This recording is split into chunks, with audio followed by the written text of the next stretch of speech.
We'll give YouTube a moment to notify people, and then we'll get started. Hopefully everyone is having a nice day. It's going to be a hot one here in Nagasaki, Japan. We'll see if YouTube gets started. As usual, I will be looking at the chat to see if anyone has any questions, and as I see those, if there's something I'm speaking about and I can answer it right then, I will, or I will try to save questions for the end. But also let me know where you're from, and hopefully we can get started.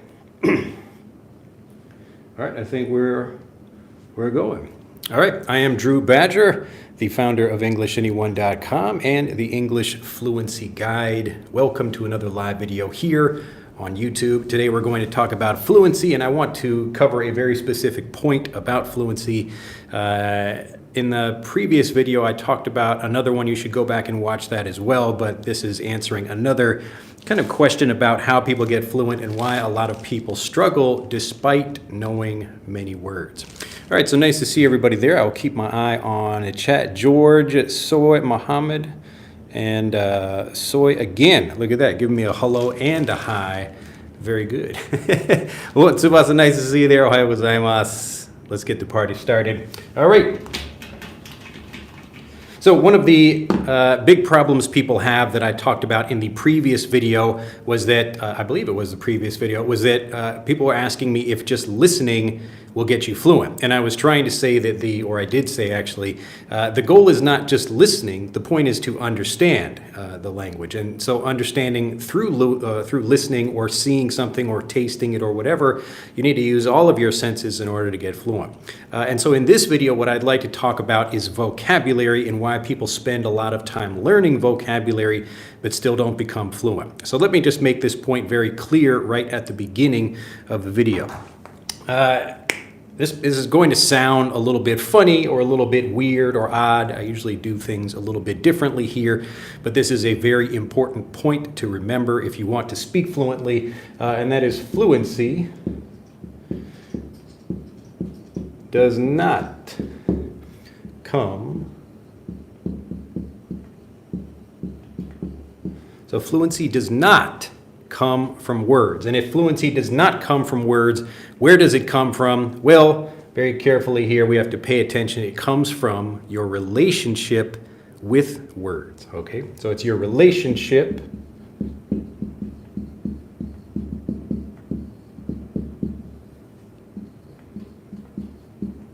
So fluency does come from your relationship with words, and I'll show you a lot more about how this works in this video.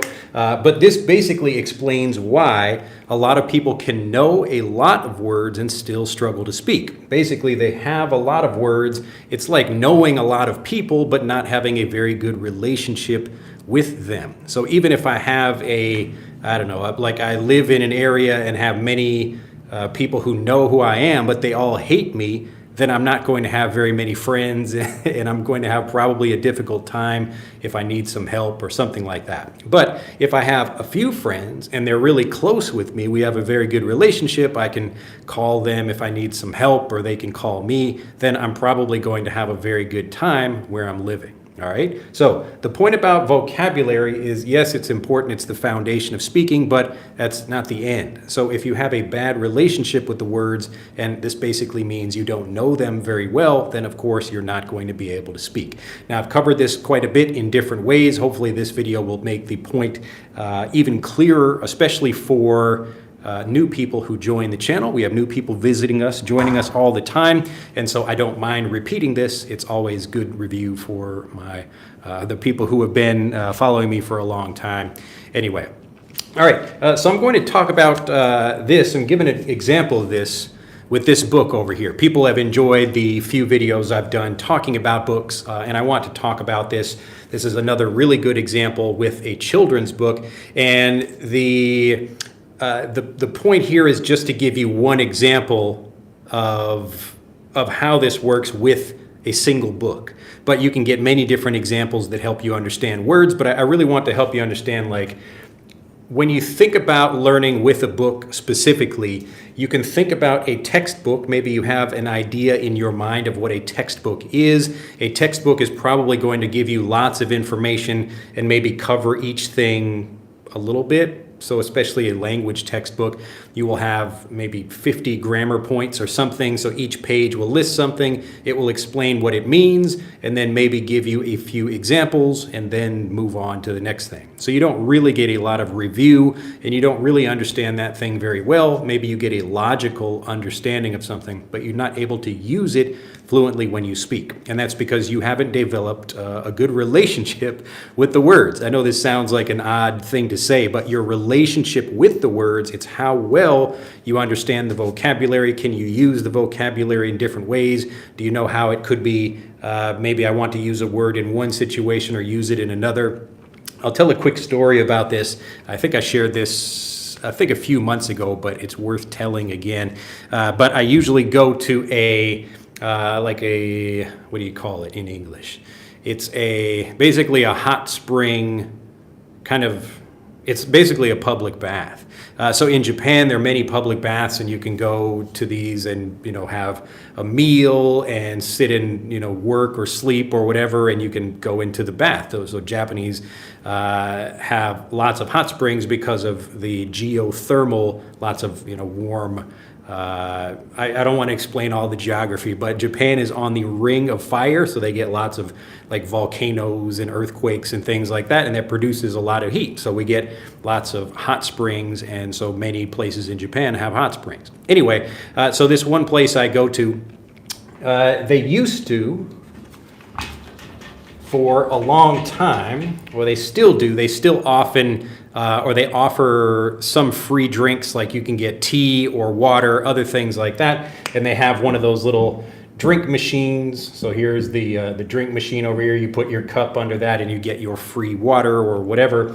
But one day I noticed that they changed the cups for the water. So they used to have a larger kind of mug cup like this that you could use for water. But I came in one day and they had a much smaller teacup style cup, and these ones were gone. All right, so I came in and I asked the staff about that. I said, oh, why are you using these new cups? I mean, I can imagine why that would be. If you have, you're giving free water or free tea or whatever it is, people are probably going to be more wasteful with a larger cup. So you will put more tea in there. Maybe you don't drink it all, whatever. People waste it more. And so the hot spring or the public bath decided we're going to switch from these larger cups to these smaller ones over here. And I tried using one of those, and it was difficult to carry, and you can't carry much water or tea or whatever inside that small cup. So it was a pain, and I was thinking, okay, how can I solve this problem? So I want to have the larger cup. I actually asked them if they still had the cups, back there somewhere in the kitchen or whatever. They probably do, but they said no. And this kind of thing is tricky in Japan. Like if you just ask for something, most people will just say no. So it's better, like in Japan, this is a separate cultural lesson for Japan, but we say it's better to ask for forgiveness than permission. So it's better to ask for forgiveness than permission. And so that means like you should just do something, and then if people complain about it, then you say, I'm sorry. But if they don't, then you can continue to do it. Anyway, so this cup was gone, this cup was there, but across in that same area where the drinks were, there were some larger bowls for, I don't know, soup or whatever people wanted to use those. And I said, oh, I can just use one of these and have my water in that.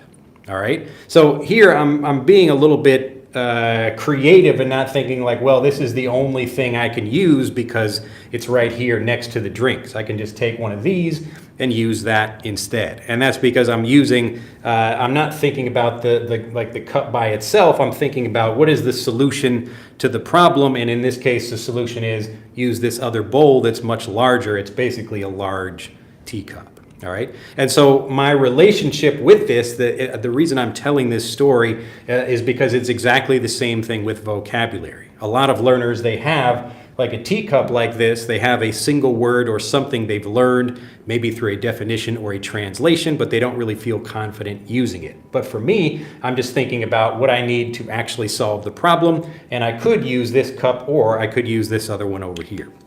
So when you develop a really good relationship with vocabulary, you can think about different vocabulary and how vocabulary can solve problems in conversations. So I might be wanting to say something, but there actually there could be like many different ways to express that thing. So in normal conversations, each conversation is going to be unique. And even in these videos, when I'm talking about fluency, each video is unique, even though there will be maybe some overlap. I might talk about some of the same things, but I will try to express it in a different way. And there's an important reason why I'm doing that, and that's what I'll talk about in this video.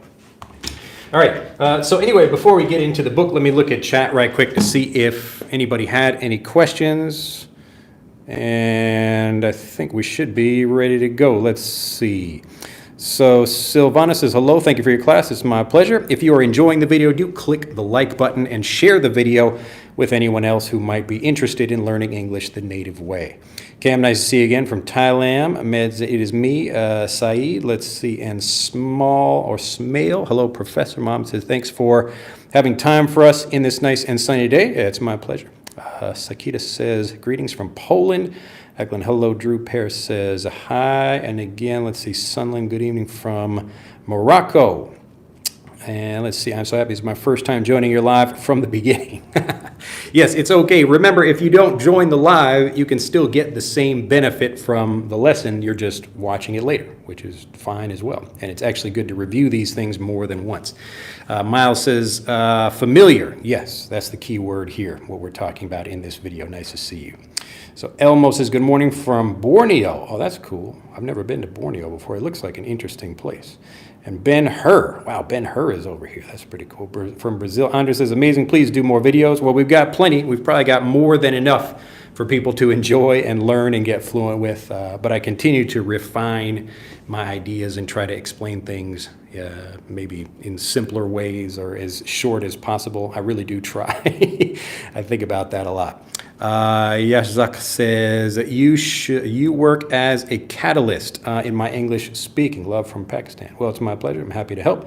I'm from Guatemala. English saved my life. Wow, fantastic. All right, let's see.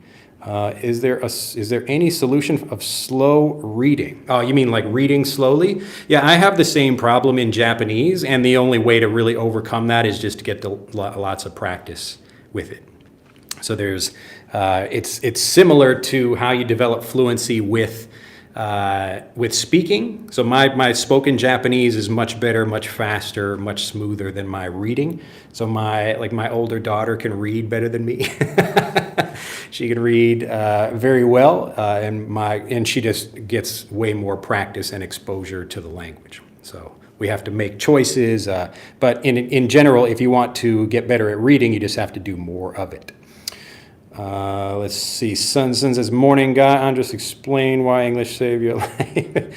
You told us once to be like water flow. Yes. So we're talking about that's a similar kind of idea, but that the ability to flow like water in conversations, and that just means you're able to say things. You don't get stuck if maybe you want to say a particular word or something, but you don't remember it, or maybe that's not the right thing for the situation. You can easily switch to something else. That means being able to move like water. And so what I'm going to talk about in this video is how to make that happen. So how to actually get familiar with words such that you know them extremely well and you can easily flow like water.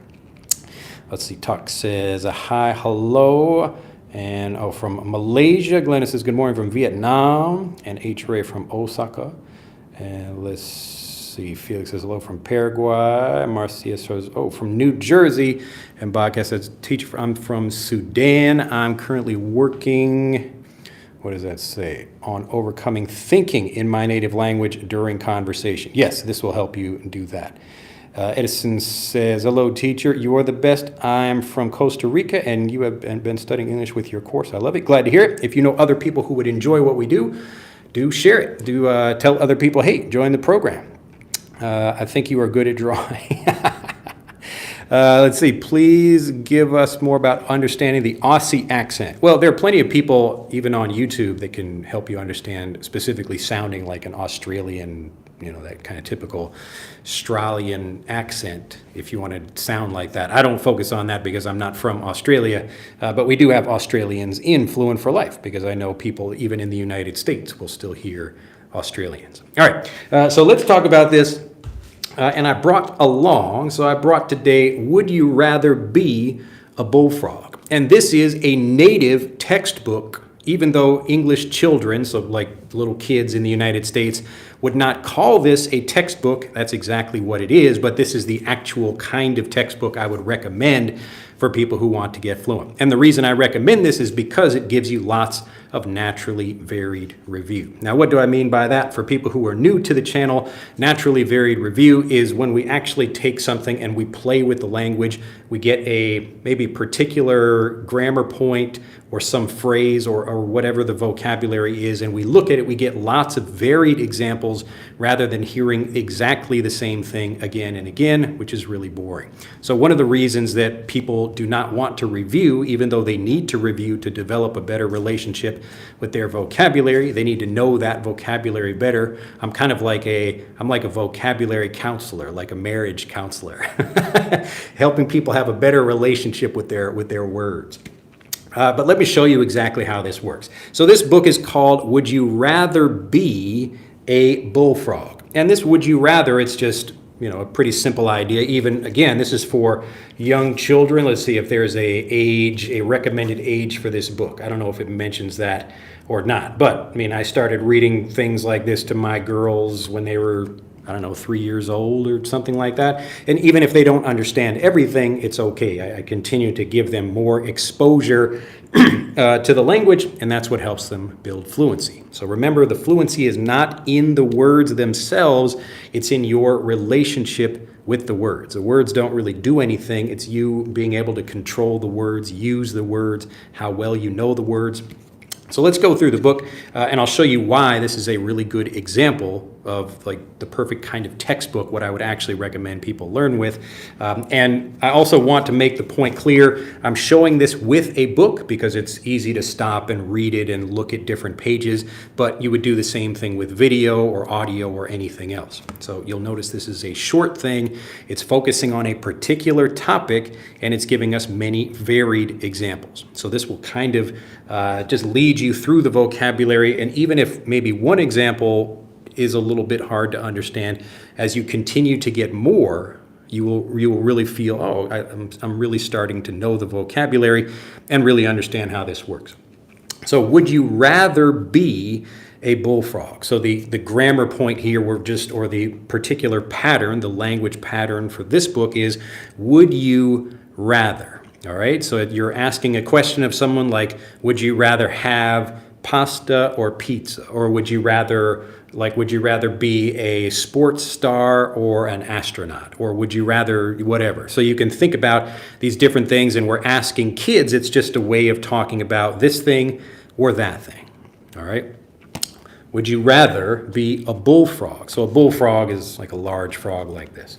So I'm just going to actually read you the book, and we'll talk about it as I'm reading it, just to make sure you're getting these examples and make sure everybody understands.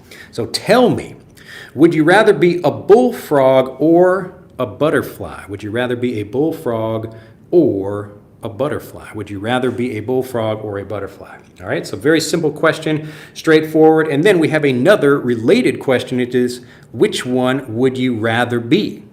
So we're taking this is another example, again, of naturally varied review, where we're going to take something like, would you rather be, or which one would you rather be? So we can take the order of this, and you see, I can switch the order in a sentence. So tell me, would you rather be a bullfrog or a butterfly? But I can also say, which one would you rather be? Or just which would you rather be? Okay?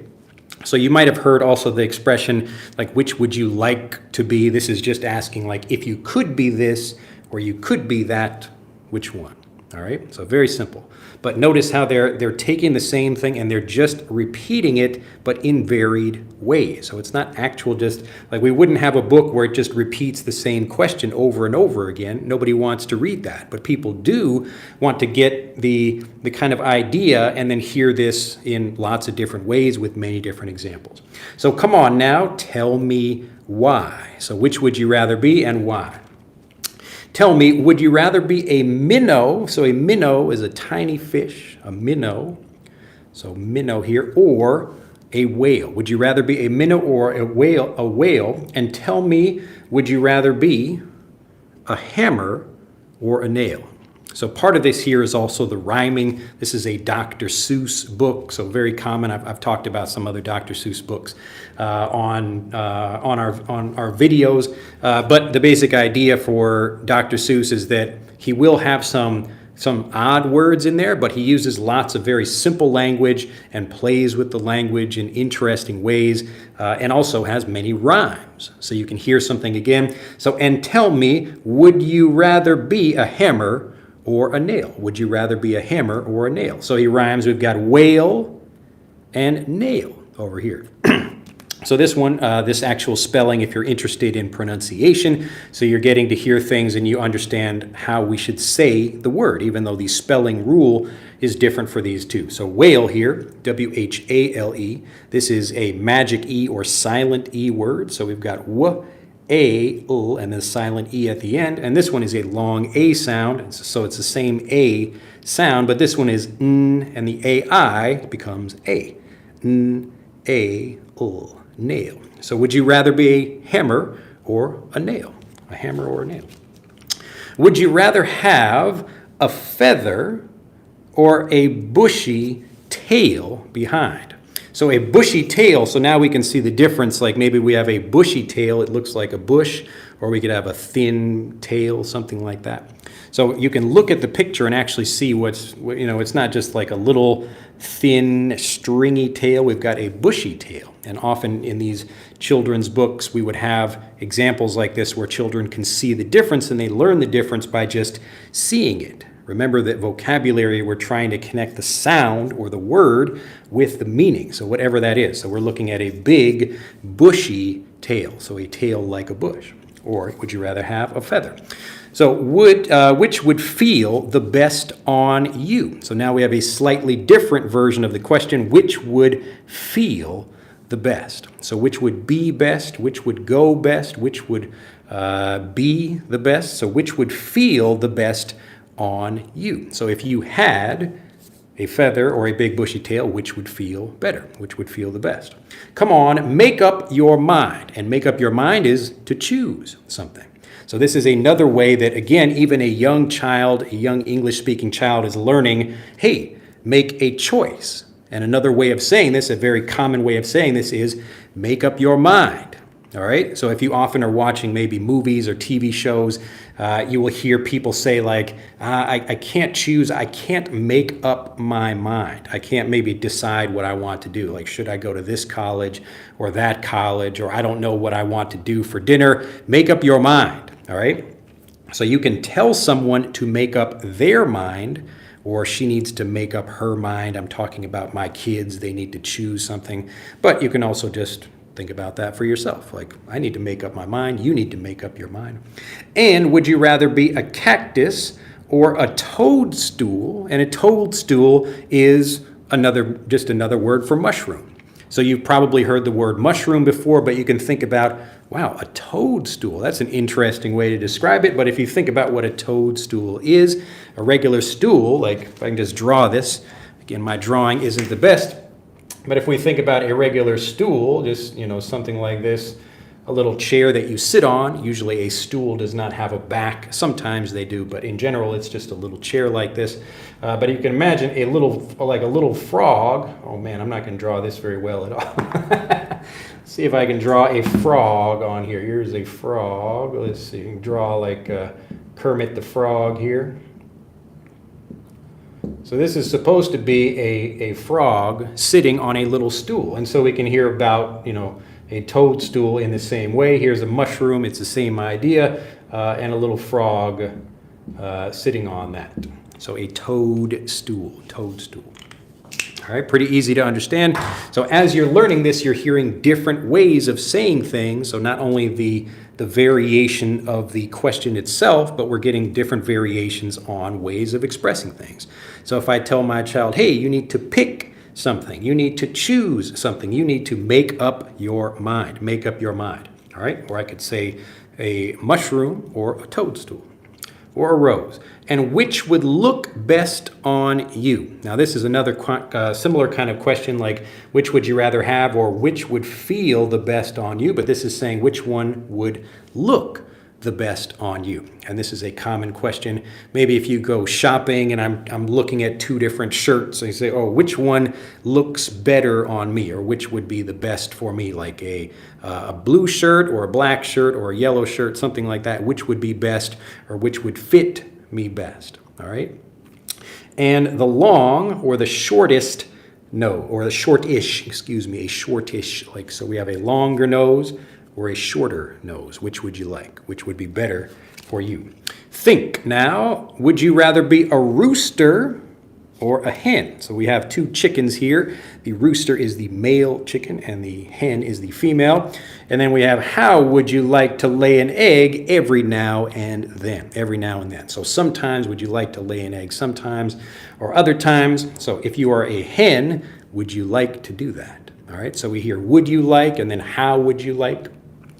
Would you rather have big moose horns or small horns like a cow?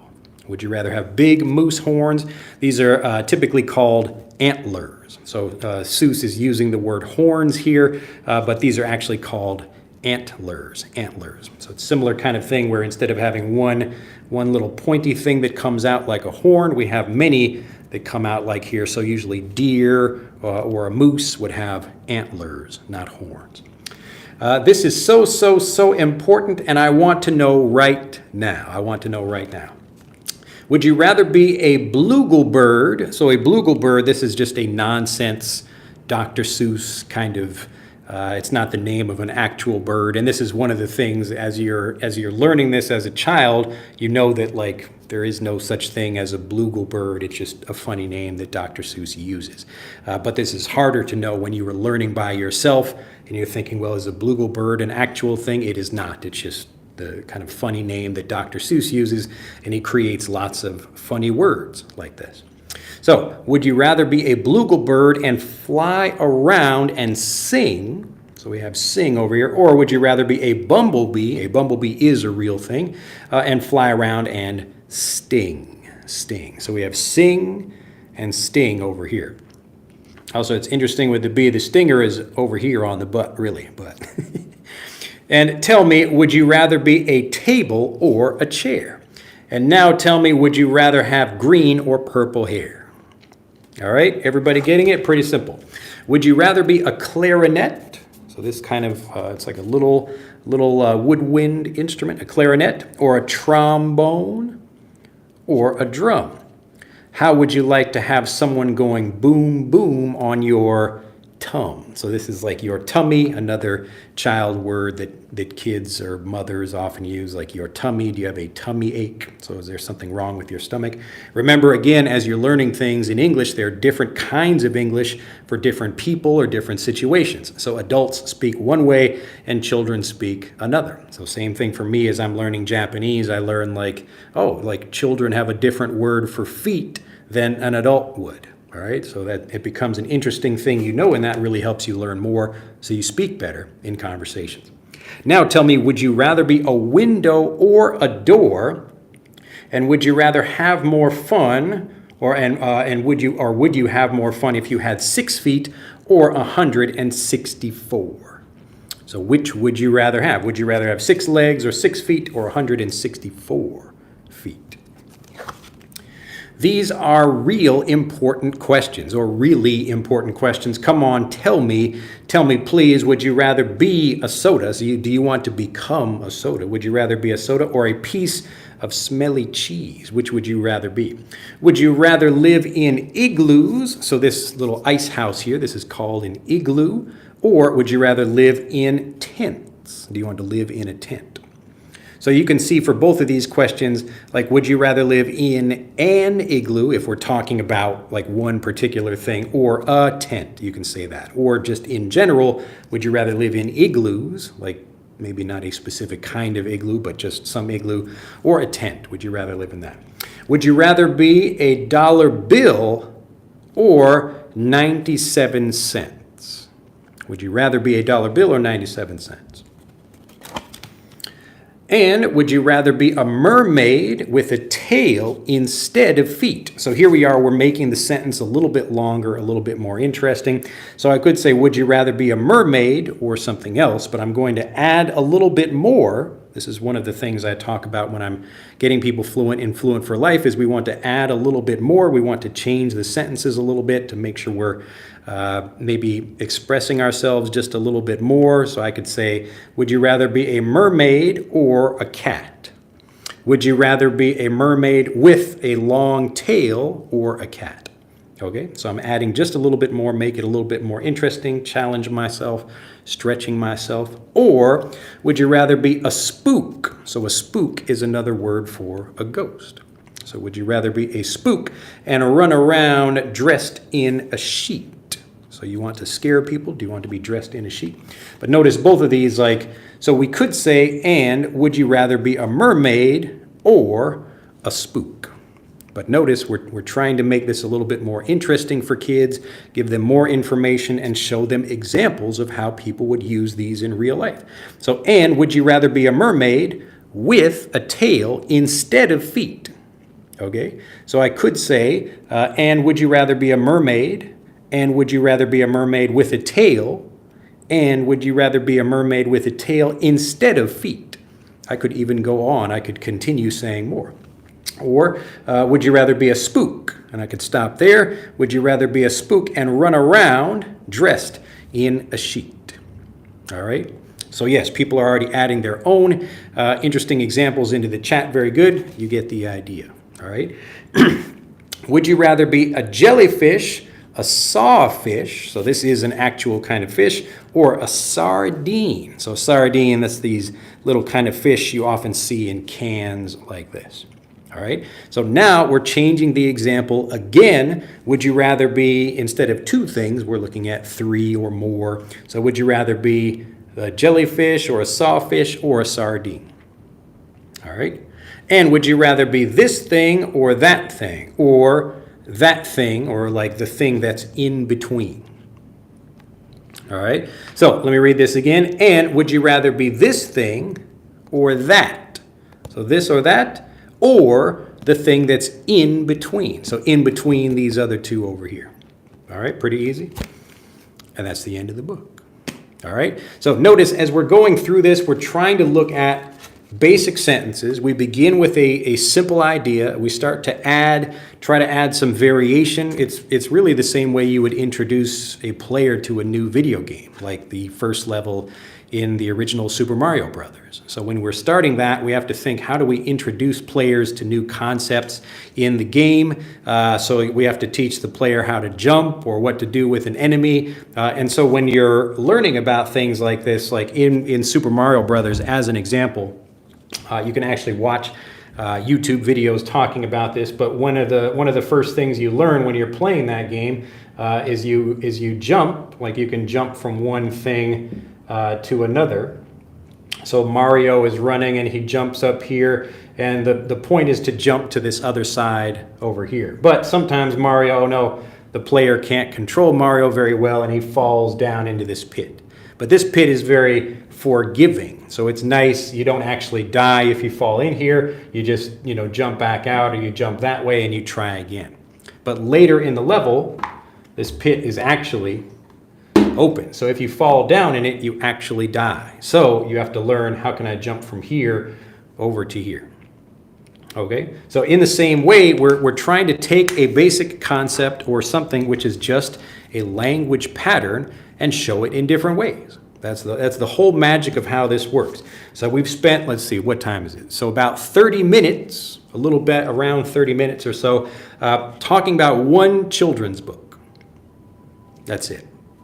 All right, so pretty easy. So would you rather speak well or know a lot of words but not be able to use them very well? All right, so the point of this video is to show you it's your relationship with the vocabulary. Now, you could read this.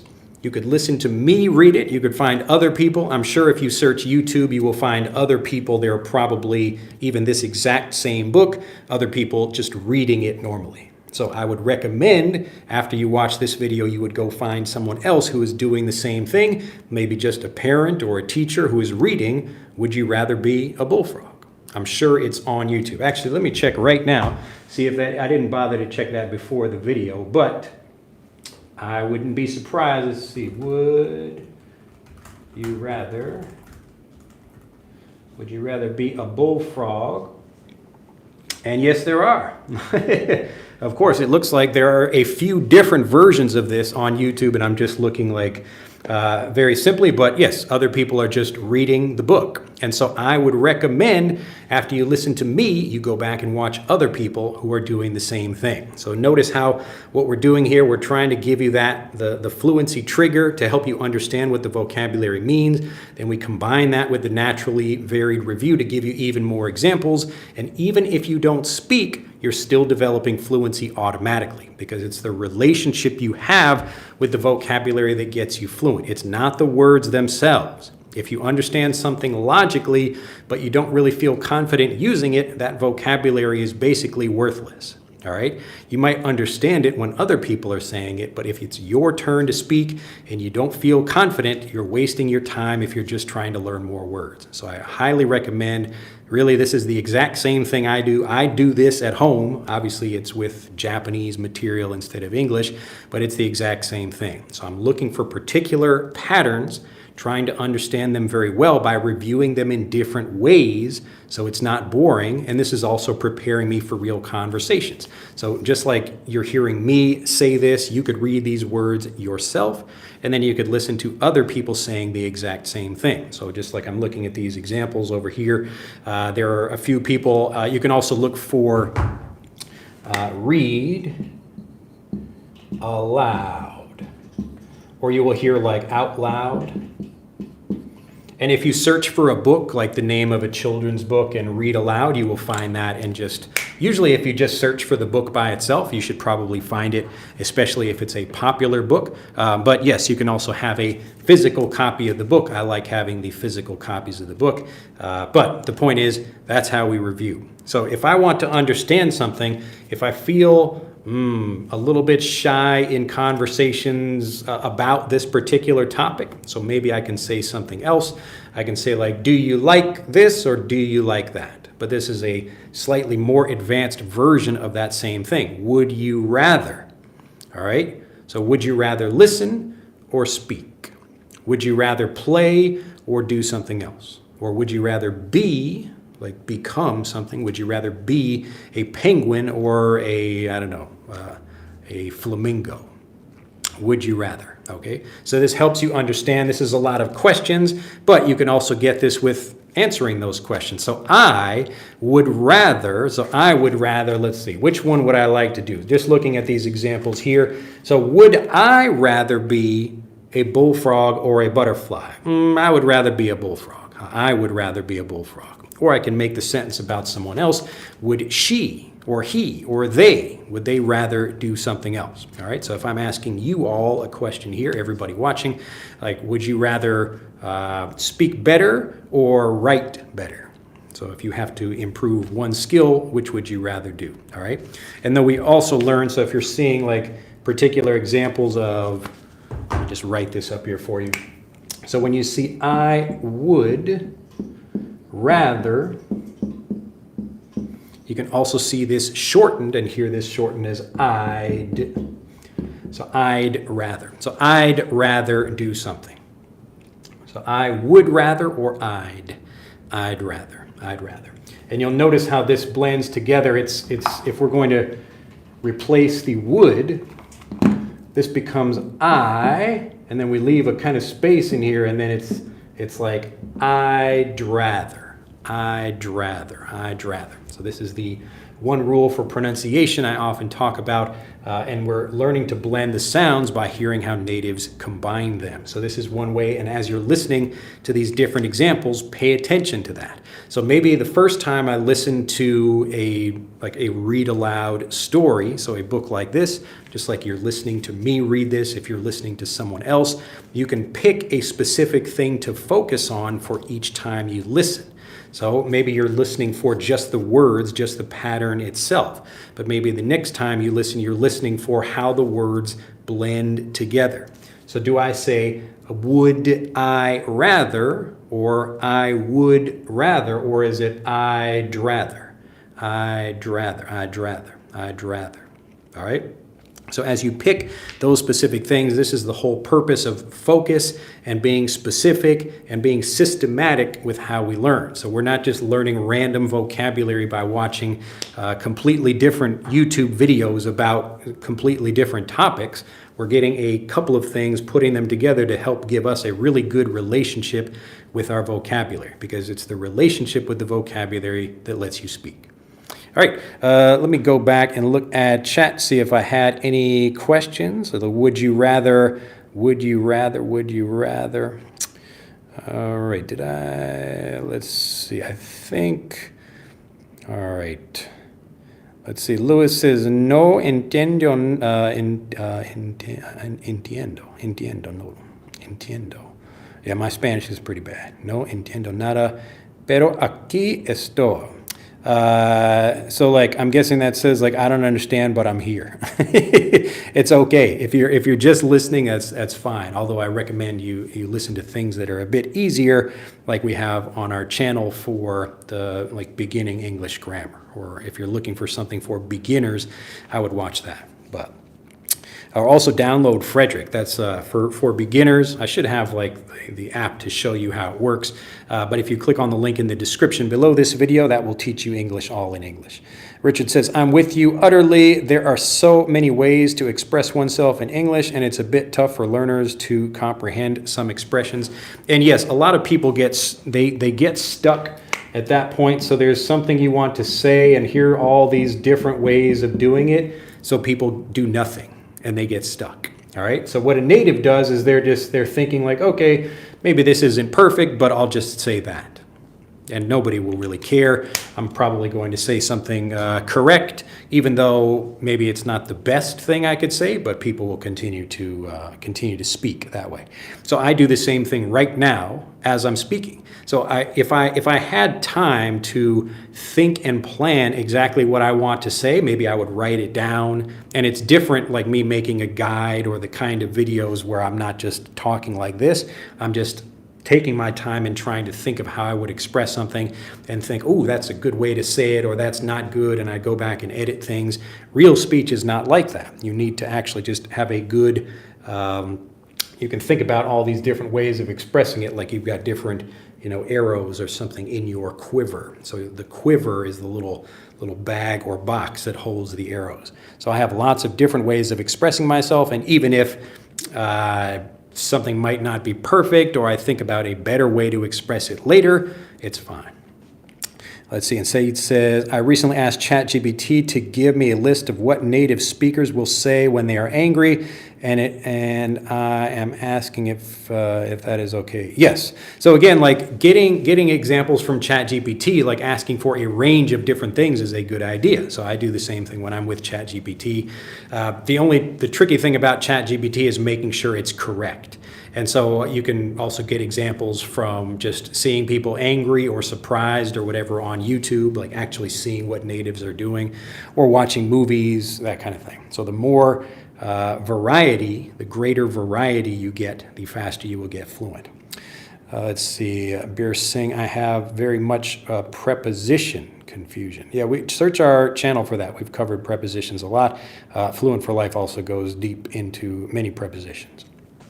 Tatiana says, hello, talk again. I think my English is okay. The only thing is to get familiar with UK and US slang while communicating with others. Yes, in general, the communication you need is whatever the other people are using in your life. So if you don't need to speak, but you watch a lot of movies for teenagers or something, then maybe learning more slang is a good idea. But if you're just using English for business and you need to speak with people, then it's better to learn that English rather than a bunch of slang. So think about the way you're using English and what's important for your life. Let's see. And so how can I improve prepositions? Yeah, just search our channel for that. Danny says, amazing class. I love learning through kids' books. Yes, it's like learning through kids' books is a great thing. And so you could look at this and say, well, I don't care about kids' books. I'm an adult. But that's basically stupid thinking. And that's stopping you from improving a lot. So even if something looks like it's for kids, just like we made our app, like we made Frederick to look like it's basically for kids because it's it could be a kid's game and many kids use it, but that shouldn't stop you from using it even though it looks like it's for kids, because we have like college level vocabulary and pronunciation training in the app. All right, Sakita says, would you rather be an electric kettle or a refrigerator? Good question. Would you rather live in a rural or urban area? So here we would say, like, would you rather live in a rural or urban area? Tom, I really like when you talk about these books. Good morning, everyone. Wow, cool book, says Akla. Let's see. Katosh says, I am from, so your last name is maybe K, I guess. I'm Toshi from Japan. I have a question. How can I be confident and eliminate the doubt about my English before starting speaking? I'd like to know your recommended specific way to build confidence. So what we talk about on this channel is that doubt, as you're talking about it, you understand the problem very clearly. So doubt is what stops you from speaking. And so the way to eliminate that doubt is we need to do like we're doing in this video, which is getting lots of varied examples that help us understand the vocabulary. So probably you learned English through Japanese in school. I don't know how old you are, but most Japanese people are learning English that way. So they're like based on your writing, I would guess that's how you learned. But the first thing is starting to, number one, learn in English. Second thing is making sure you're understanding the real vocabulary that natives are using. So not just learning the kind of formal language of textbooks, but the real way natives communicate. So often what happens I'll just use Japan since you're Japanese as an example. So the kind of, and this isn't only for Japan, but for really anybody learning, typically you can imagine a very narrow range of the information you're learning in school. So typically this, like all this stuff in this narrow range, this is going to be like a slow teacher. We're going to have clear speech. We're going to have probably translations. And we're going to maybe study some grammar rules. And then probably, this isn't the biggest problem, but all of these things, they make it more difficult for you to communicate, but this is what I call the problem of one. So the problem of one just means you will get a single example, or you will have a single teacher, or a single voice, or a single meaning for a vocabulary word. And again, it's giving you, if you imagine, this very small range of the things you learn in a classroom. So even if you spend a lot of time learning, or you spend even many years taking different classes, often it's a slow teacher, or if you have different teachers. But just like I'm speaking now, I'm speaking more clearly than most natives normally speak. We've got clear speech, translations, grammar rules, the problem of one, again, like I just explained. So you're hearing one example of something. So in this example with would you rather be a bullfrog, in a regular textbook example, you might get 2 or 3 basic questions like, would you rather be a doctor or a nurse? So pretty simple. We want to help you understand what something means, but we're not giving you like lots of fun and interesting and silly examples. You would never see in a regular textbook, would you rather be a table or a chair? You just wouldn't see that. But natives do, because natives are thinking, what's an actual interesting question you would ask a child? And a child is like, well, maybe if I'm a chair, I don't know, other people are sitting on me. I don't know if I like that, And so it brings up an interesting question. Now, so if we compare this with, like, if we look at, we continue this line over here, but the actual range of real communication is like from here to here. So you are missing all of this as you're learning. All right, so this is like fast speech, slang, idioms, phrasal verbs, and we're getting lots of different ways of using vocabulary. So people are really good speakers. They can take a word and use it in different ways that you did not expect. So what's happening here is you are prepared for this narrow range of communication. All right, so you've got a slow teacher, and if you hear a slow speaker in real life, you will understand that person. If you have a clear speaker in the classroom and then you're listening to someone who's clear in real life, you will understand that person. But all the other speech that is not clear, you will not understand that. Yes, so you can call this like a narrow, whoops, N-A-R-R-O-W, narrow, or we can say limited range. So typically a limited range, R-A-N-G-E, of example. All right, so it's a small area, just a small percentage of what the real communication is like. All right, so we have like, you're learning this stuff in here, and you are learning part of the language, but you can see how it's only a small part of what the real, full, actual range of communication is. So if you only listen to slow speakers, you will have trouble understanding fast speakers. If you only understand how people communicate in formal ways, you will have trouble understanding casual ways, or how like a parent might talk to a child. So the Japanese example, I thought to mention this earlier, but I did not. So like a Japanese word for like a baby's foot, that looks like a hand, but let me draw like a foot here. All right, so that's I can't even draw a baby's foot very well. But so like the Japanese word for this is ashi, like my foot. But a child's word, we might say anyo. So it's the same thing, but you're speaking to a child or speaking about a child. Or I gave the example, yes, it's supposed to be a foot. So in English, let's see, like the formal word. So here's a person over here. There we go. It looks, oh my goodness, what did I do? What did I do here? All right, here we have, okay. So this is a person, you can imagine that. Yes, ashi, and this area around here, this is the stomach, But we would call this, like a young child might say, tummy, my tummy. Or in the book, you heard this as tum. Or even you might hear something like tum-tum. All right, so these are vocabulary words. We're talking about a specific thing, but the nuance, the situation changes. It's T-U-M-M-Y. Be careful with that. Not to me, but tummy. All right, so in the classroom, the reason you have all of this doubt in an actual conversation is because you learn with a very limited range, so a limited or narrow range of the actual language. All right, it's a very specific, small amount, and the way you're learning it is actually causing you lots of doubt. So what you have to do instead is actually prepare for the wider range of real communication. And so we do this, like I'm showing you in these videos. Number one, we get a real wide range of examples. Number two, we hear this from many different speakers.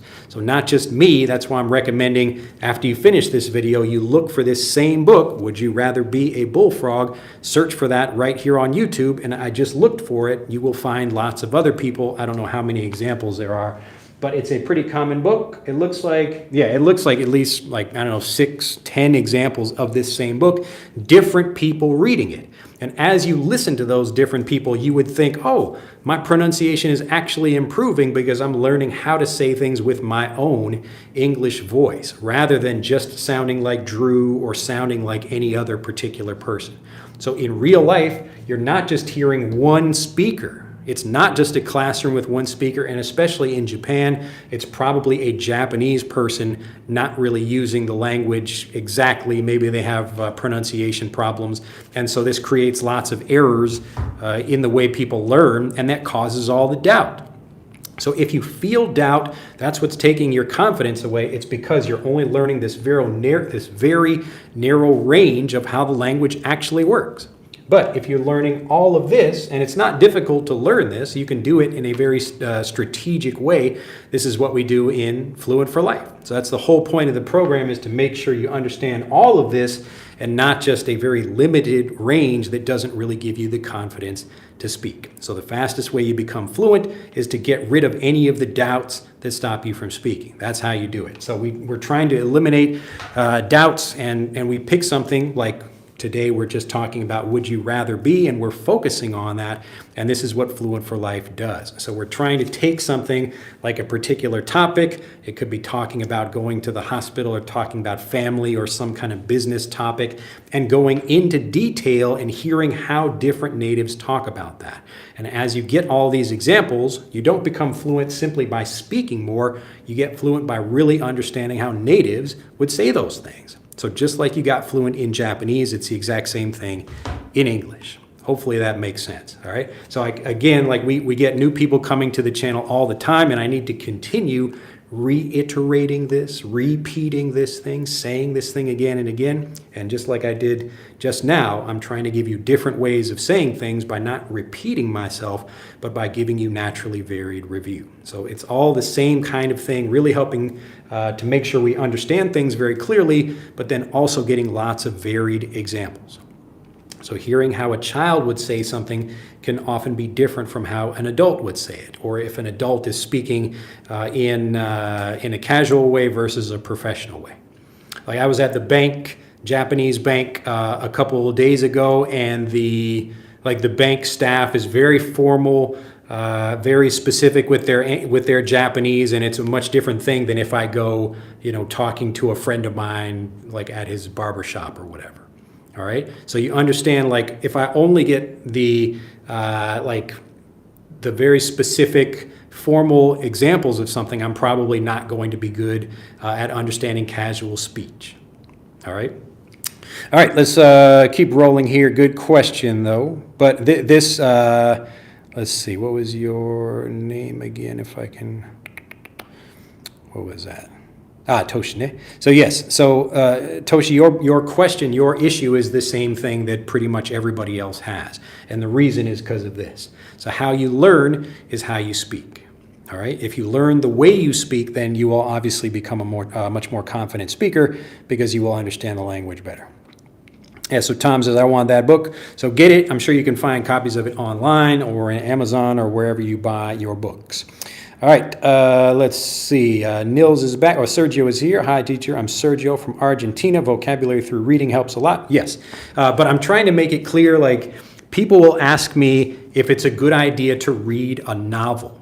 And a novel, for example, is, you can read that for pleasure and enjoy that if you can read it very well. But I'm talking about reading for fluency. And reading for fluency means we really take something specific, we hammer this. We want to get lots and lots of examples with something till we make sure we really understand it very well, and then we move on to something else. That's why we don't want to, if we read a novel, it's going to probably take a lot of time, and we will likely not review very much. So we might understand what's being, the story, what's being spoken in the novel, but it will be more difficult for us to actually have conversations about things until we really understand them well. All right. Let's see. Hopefully, I think I answered that. I'm getting more questions now, and the chat jumped down on me. All right, Annette says, hi, Drew. A little late, but motivated. Glad to hear it. Let's see. Ackland says, if I have to choose between a bullfrog and a toad, I would prefer a toad because I will have a stool to sit on. That's true. I guess a frog can sit on a stool as well, like a little mushroom. So just a random channel again. Can reading books help you improve your vocabulary? Yes, and I just showed you an example of that. Let's see, I'd rather use physical books. Yes, I prefer physical books as well. So if you can find physical ones, or even if you can take something like this, or not even this book specifically, but if you can find some books and download those and print them out, if that's the only thing that you have. Entiendo is understand. Yeah, I figured that's what it meant. Hey everyone, you really should try Frederick right after today's class. It's really worth it. Yes, so that is the app you can get. Click on the link down in the description. Tom, can you please go to the app store you got it from and write us a review? Leave us a review. That will always help us and show more people, hey, we should check out the app. Kenty says, hi, I am first time get your online video. I live in Canada right now, but I am Yucatanian. From Mexico, I guess. Let's say I'm start learning English 2 years ago, and so happy to find this channel. Welcome. I'd rather do something over something, or I'd rather do something than something, which is correct. Yeah, you can use both of those. Like and again, it's not like one is correct. There are always different ways of saying things. So I could say like I like this over that, or I like this rather than that, or I prefer this thing other than that thing, whatever. There are different ways you can express that. Let's see. Hello, I can't read let's see. I don't know if that's supposed to be Chinese or Japanese. Let's see. Yeah, I can't read that. I can read some of that, but I don't know if that's Japanese or not. Tarek says, is it really surprising how much one can learn? Oh, it is really surprising how much one can learn from your videos. The idea you mentioned about focusing on the type of English lessons, be it conversational English, business, academic, life needs. Yeah, so like anything else, the thing that you focus on is what's going to get you like a lot more success. So the success comes from the focus and knowing a lot about that particular thing, because then you can take what you learn and then apply that to other things as well. So if you focus on a particular word, like would you rather, I can use that expression, would you rather, to talk about anything. Like, would you rather eat at this restaurant or that restaurant? Would you rather sell this company or that company? Would you rather do, whatever? There are lots of different ways I can use that. And because I know the vocabulary well, I'm fluent in the vocabulary. Again, it's my relationship with the vocabulary that allows me to speak. It's not how many words I know, it's how well I know the vocabulary. And that's why young children, as they're learning, they might get a book like this, and like each book is another fluent thing that they develop. So they become fluent in this vocabulary, and then they become fluent in the next thing that they learn. So they're getting all these different examples, and that's what gets them the confidence that they need, because they understand the vocabulary so well. Sergio says, the more examples students are exposed to, the better they acquire the vocabulary. Yes. Let's see. Ackland says, I would rather be your number one than your number two. All right. And Tom over there, let's see. Raul says, hey, sir, it took long, but finally I'm improving myself from YouTube and, of course, from your channel, too. It's all just speak smoothly, slowly, and loudly. This helped me to improve my pronunciation. And let's see, Ackland again. I would rather not eat sushi with chopsticks. I just eat it with my bare hands. Yes, and a lot of people actually do. I remember when I worked at a sushi restaurant, the sushi chef there was talking about that. And you can just as easily eat the sushi with your hand rather than using chopsticks. And that's another good example of like rather not do something as well. So you can also talk about like this book is giving examples of one thing or something else. But I can also just say, like if a friend says, hey, do you want to work as a banker or do you want to do some other thing? I would say, I would rather not do that. So in that case, it's kind of thinking about maybe there are other options. But yes, I can even talk about one thing and say I would rather not do something. We don't always have to contrast it with something else. Keiko says, good morning, Teacher Drew. Nice to see you there. Repetitions work great for me. So yes, repetition is valuable, but usually your ability to improve with repetition will taper off. So you will have at first it's good to get some repetition of something, but the naturally varied review will carry you much more to fluency. Then Tom says, Ginkgo right there, the bank. Love from Pakistan, great podcast, glad to hear it. And Keiko says, hi Tom, Ohio gozaimasu. And let's see, what is a stool? So a stool is just like a little 3 or 4 legged chair, something like that. I don't have one, but it's basically a chair without a back. Let's see, drop by and let my review. Yes, please give us a great review. And if you know other people, we need to make a better thing in the app for people to share it. But do you think tongue twister phrases can help us to improve our pronunciation too? Yeah, there's a little bit of that. But the bigger problem that most people have is just not feeling confident in basic communication. So like trying to study tongue twisters or things like that, it's not likely to help you very much. All right, but focusing on something, just like we did at the beginning of this video, that's actually going to make you feel more confident because you will know the vocabulary better. All right, so try to think about what your specific problem is. If it is just vocabulary pronunciation rather than like vocabulary understanding, then maybe some tongue twisters will be useful for you. All right, so it says, I get your point. Fluency is a matter of drilling and repeating from multiple sentences to complex ideas. Yes, it's the idea of fluency is the elimination of doubt. That's really what fluency is. So fluency is the skill of knowing the language better. All right, I'm trying to express this in different ways, but the point is that the vocabulary itself does not give you fluency. It's how well you know the vocabulary. So if you're trying to say something and you feel nervous about saying that for whatever reason, like you just don't know the vocabulary very well, or you're unconfident for whatever reason, that's going to stop you from speaking. But if you know the vocabulary very well, then you will feel much more confident. That's how it works. All right, let's see. You guys are speaking with each other, and Sunsen says, I annoyed by the football match, China versus Japan, 0-7 this day. So really, I didn't know China is playing Japan right now. And it says, I give up. I'm having total problems with the internet today. I'll watch your video later. Thank you for everything. It's okay. Remember, these are available for people to watch anytime. Juan says, hi, teacher. I start to learn English with your YouTube channel. Welcome. Sakita says, do you have a list of similar books? I would just focus on particular, excuse me, like you can find lots of examples of kids' books like this, and most of them will have something where it's a variation on a theme. All right, so like this one, the theme of the book is would you rather, and it's pretty obvious from this kind of book. But you might hear another book where it might not be about a particular vocabulary point, but you will hear something like the same kind of phrase is used again and again in the book, or it's talking about a different topic in slightly different ways. Like this character likes a white shirt, but this character likes a black shirt, and this character likes a yellow shirt.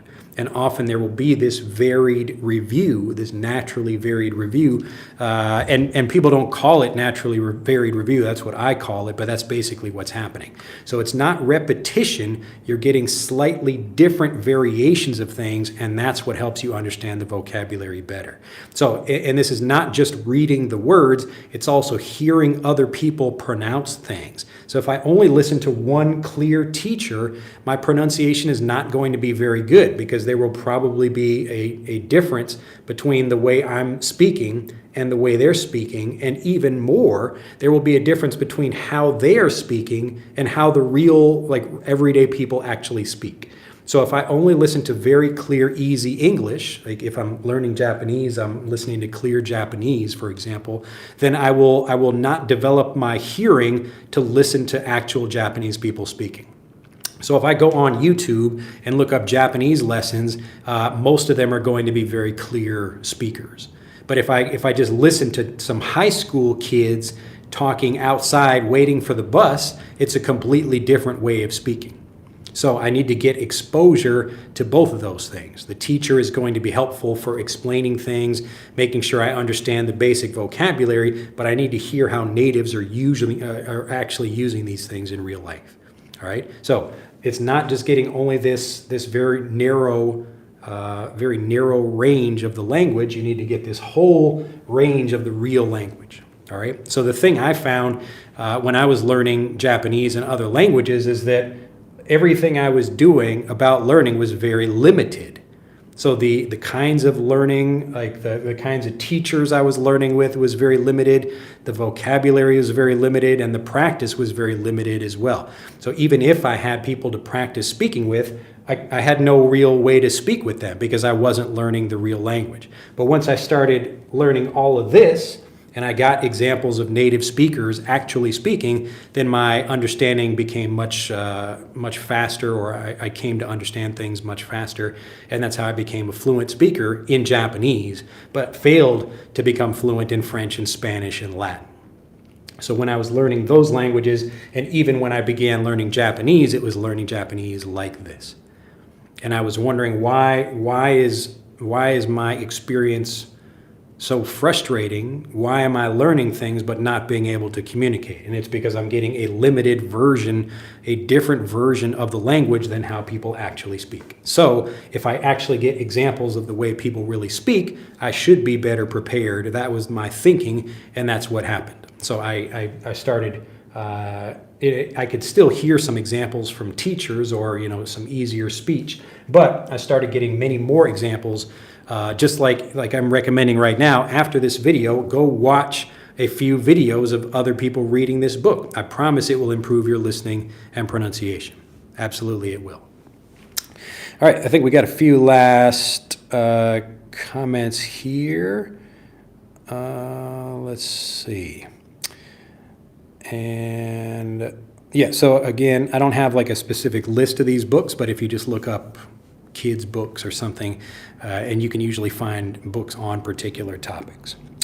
And Gabriella says, what is the best way to learn phrasal verbs? You should be learning them visually the same way natives do. And then we do this systematically in Fluent for Life. The visual guide to phrasal verbs is also included in Fluent for Life. But this is where we actually show you how the vocabulary works. It's like something is falling down like this. If it goes straight down, to fall down rather than fall over, fall over, fall over. So you can see the differences between something by actually seeing the difference rather than just getting someone to explain it or getting like a translation or something like that. So if you can see phrasal verbs, that's like seeing the physical understanding of something, and then we can take that and start applying it in more figurative ways. But just search my channel for phrasal verbs and you'll see these differences. Let's see. Sergio says fluency is the elimination of doubt. I like that. Yeah, that's the basic idea. So the reason you can't speak fluently about whatever, like maybe you can speak fluently about some things but not other things, but the reason you can speak fluently is because you have no doubt about that thing. And if you have doubt about something, you can't speak fluently. So if you eliminate the doubt, you will become much more confident. I've been thinking I'd like to hear another book recommendation.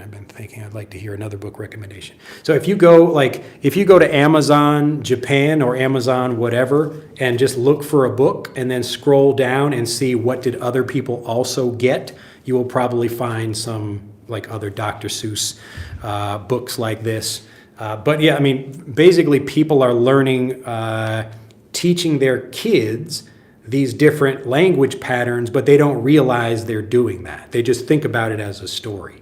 All right, so this is the kind of textbook, and in my house I have basically a bunch of textbooks like this for kids. So my children don't realize that's what I'm doing, but I'm teaching them the language without telling them, hey, this is like a boring textbook. It doesn't look like a textbook.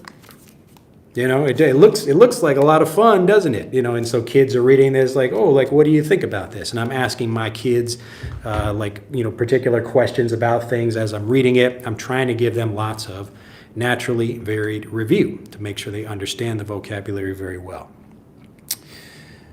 Let's see. And Said says, do you recommend watching a specific topic or situation for a week before watching something different? Sure. The point is not how long you learn. It's how quickly you can eliminate the doubt. So you don't have to watch something for a week if you really feel confident about that thing. Then in that case, go on to something else.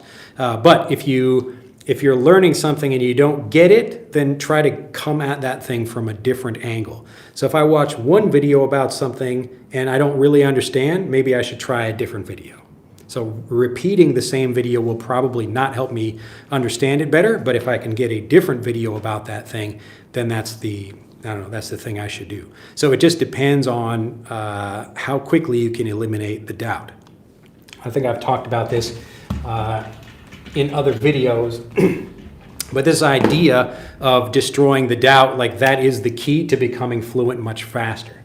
So if you have a typical, if we imagine like an hour-long lesson and you don't really understand much of it, like you understand like, I don't know, one thing here and number two thing over here, and you took an hour to do that, you've spent an hour to try to understand two things, and now you feel a little bit more confident about them. But a really good lesson should be like 1, 2, 3, 4, 5. You spend time actually feeling very confident about many things very quickly. So which person is going to get fluent first? Would you rather be this person or this person? Would you rather? All right, so just like in our book, you see I'm bringing it back. I bring the particular grammar point or like the language pattern back. So would you rather be this person spending a lot of time learning but not really understanding things, or spending a lot of time, or even not even spending a lot of time, but look at this, like we've spent half the time and learned a lot more. So this person is going to be much more confident in their conversations. So which person would you rather be? Would you rather be this one or this one?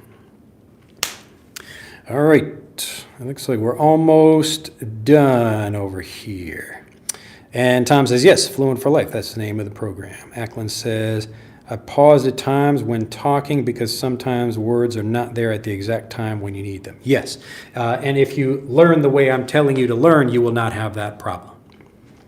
So today's video, I did not plan this video. I'm not planning the words. I didn't think, I don't have a script or anything. I make these videos live so you can actually see examples of me speaking fluently. Okay, so you can see, all right, if I'm talking about something, maybe I need to change the topic or give a different example or something, but I want to actually do these videos live to give you examples of how people really speak. All right, so it's more like a conversation rather than just me making like a typical video where I take my time to write things down. Let's see, Sedek says, I knew almost 3,000 words, but I could not speak well. Yeah, so that's the common problem people have, where they know vocabulary, but they don't know it well enough. They still have some kind of doubt that stops them from speaking. And Gabriella says, thank you, Drew. It's my pleasure. Keiko, let us know if you get a different book and tell us your experience. Yeah, just you can look online or even just start right here in YouTube. Just look up other examples. If you start looking up children's books, like children's book read aloud on YouTube, you will find lots of examples and YouTube will recommend you more. It will get you fluent automatically.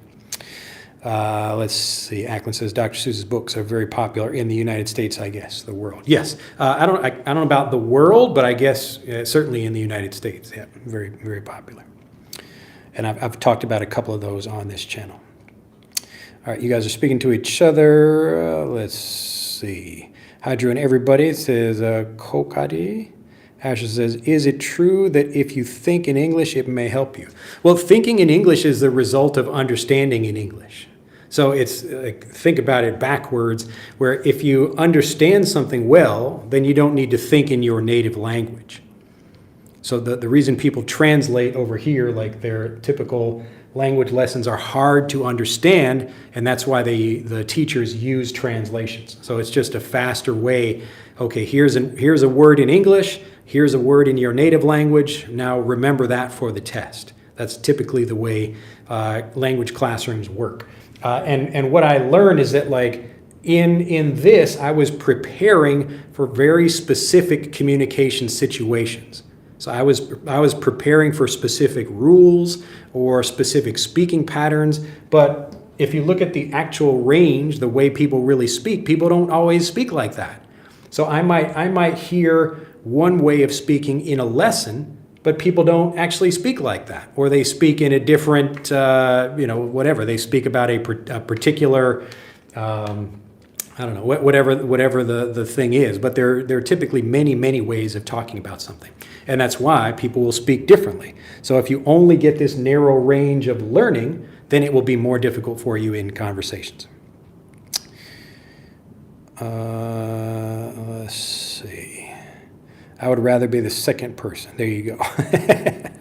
All right, Iris says, hello, your classes are pretty good. However, I think would be better you can explain more grammar for different topics. Fluency is okay, but very repetitive, that issue. What specific grammar would you like to know about? Often I will work, like today we did have a grammar point, which is, would you rather? So the fluency for the people I help, their main issue is they lack fluency. Not that they don't know a grammar point, it's that they don't actually feel confident that they can use that grammar point in a real conversation. So today's video, like I didn't title the video grammar point, would you rather be?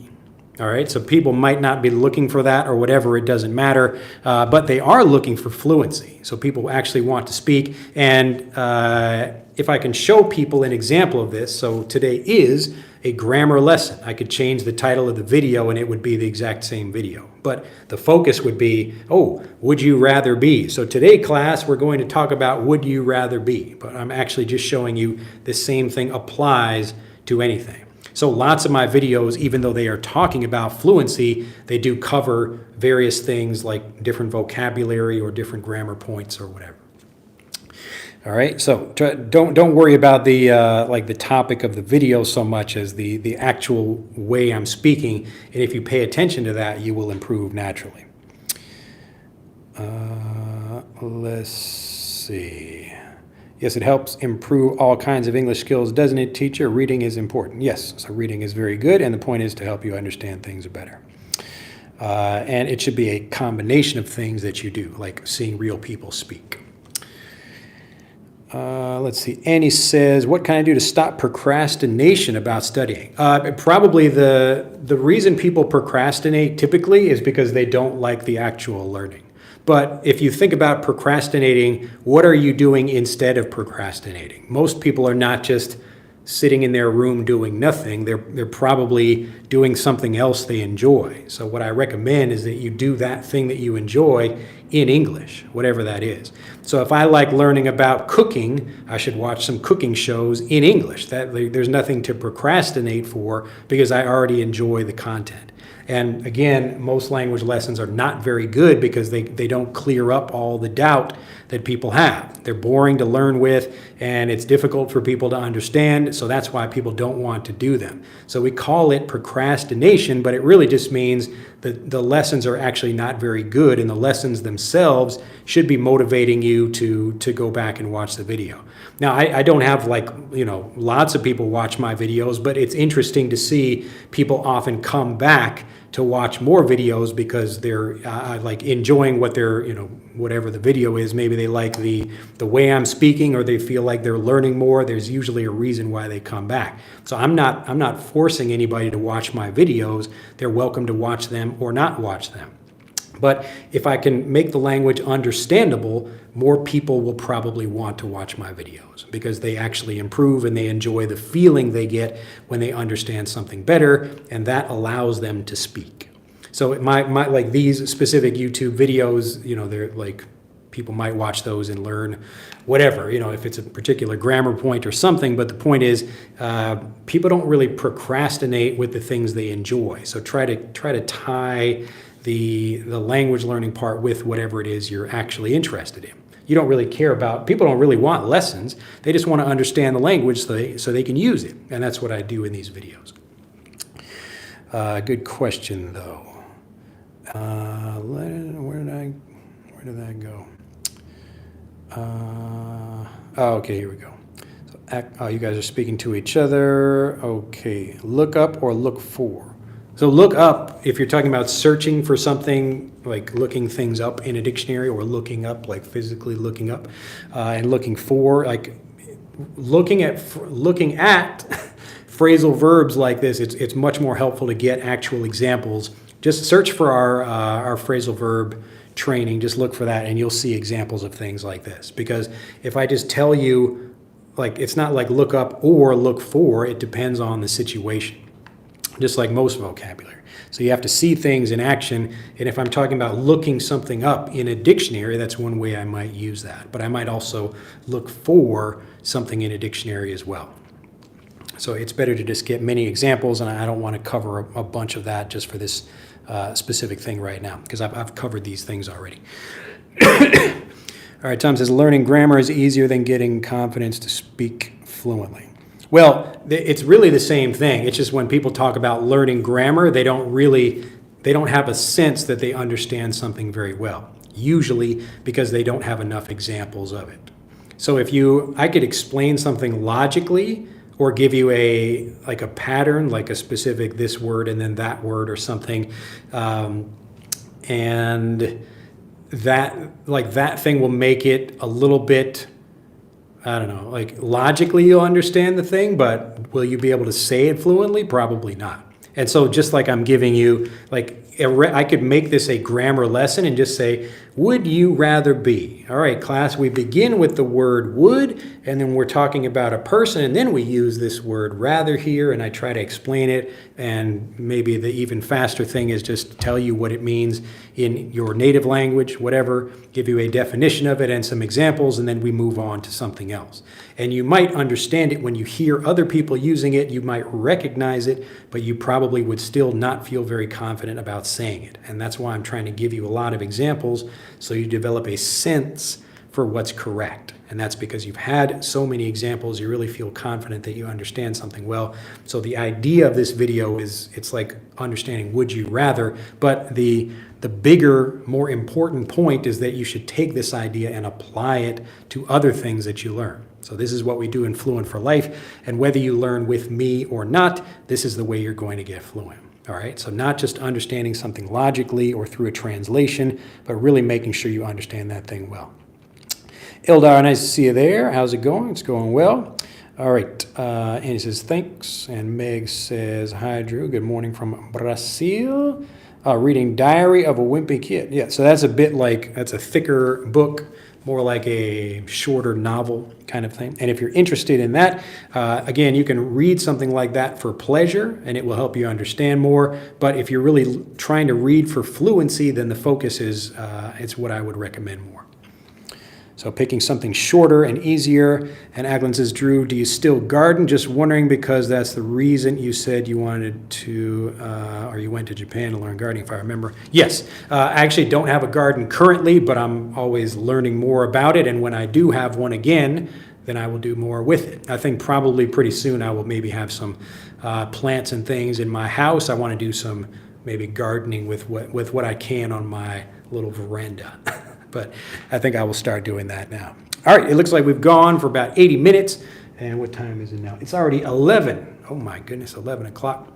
Hopefully you've understood the video. The basic point here, if I can recap this, is that we're not trying to just learn a lot of words, because knowing a lot of words doesn't help you speak. The thing that helps you speak is knowing those words really well. All right, it's your relationship with the vocabulary. How well do you know the vocabulary? Do you think, oh, here's a situation and I could actually say many different things in that situation, not just the one translation or one thing that I learned from a definition.